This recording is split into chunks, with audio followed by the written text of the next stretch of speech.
This is not a Game Boy Advance. Nintendo did not make it. But almost every line of this machine comes from one of the most iconic handhelds ever created. 25 years later, Ioneo is bringing that familiar shape back. Its name is the KONKR Pocket Advance. But is this really today's Game Boy Advance?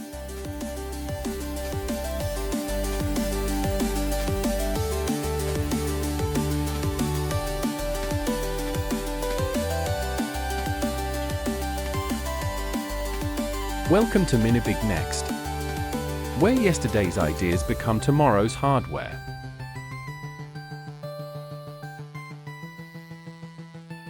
When the Game Boy Advance arrived in 2001, it was not perfect.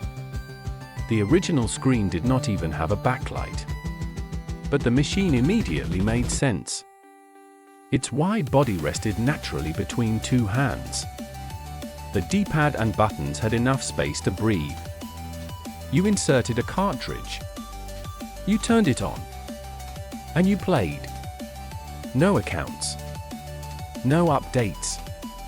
No complicated menus. That simple experience helped the Game Boy Advance family sell more than 81 million systems worldwide. Now look at the modern handheld market. We have more power. More buttons, more analog sticks, more operating systems, and many more settings. Sometimes, we spend more time configuring our handhelds than actually playing them.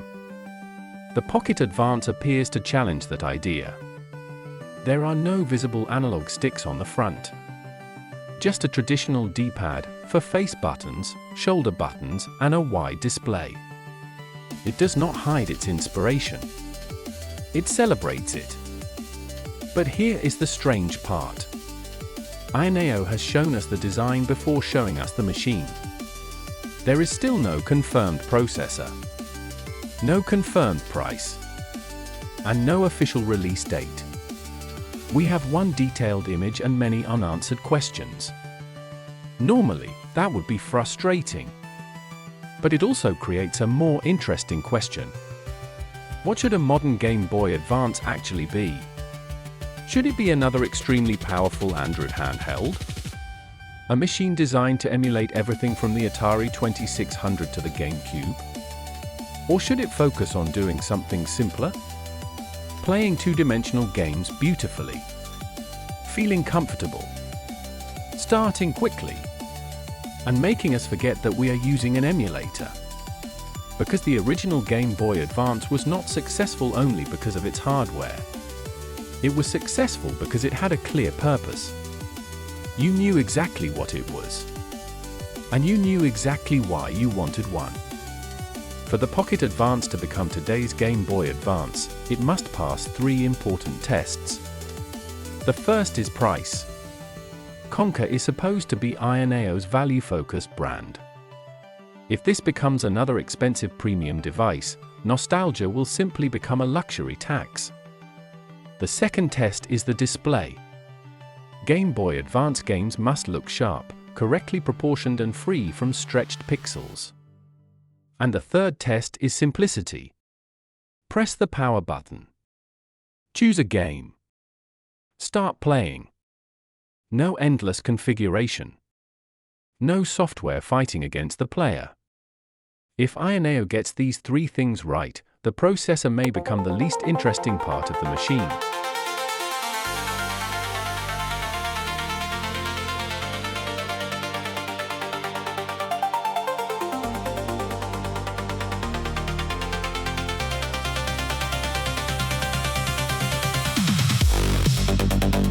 Of course, this is not the first handheld inspired by the Game Boy Advance. The Anbernic RG34XX already follows a very similar idea. And other manufacturers are using familiar designs to attract retro gamers. So Ioneo must offer more than an orange shell and a famous silhouette. The controls must feel excellent. The software must feel complete. The battery must last. And the price must make sense. Otherwise, the Pocket Advance will become another emulator wearing a nostalgic costume. Still, this device matters. The handheld market has become obsessed with power.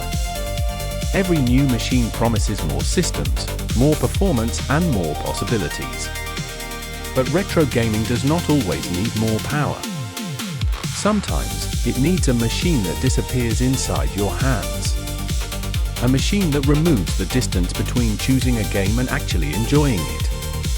That was the real strength of the Game Boy Advance. Not a benchmark. Not a specification sheet. A clear and immediate invitation to play. So, is the KONKR Pocket Advance today's Game Boy Advance? Not yet. Right now, it is a familiar shape wrapped around several unanswered questions. But it already has something many modern handhelds are missing. A clear identity. If INAO delivers the right price, a beautiful display and a simple experience, this could become more than another retro emulation device. It could remind the industry that the future of handheld gaming does not always need to become more complicated. Sometimes, the future simply needs to remember what the past got right. Now I want to hear your opinion. Could this become today's Game Boy Advance? And what price would make you buy one? Tell me in the comments. If you enjoy stories where gaming history collides with new hardware, subscribe to Minibig.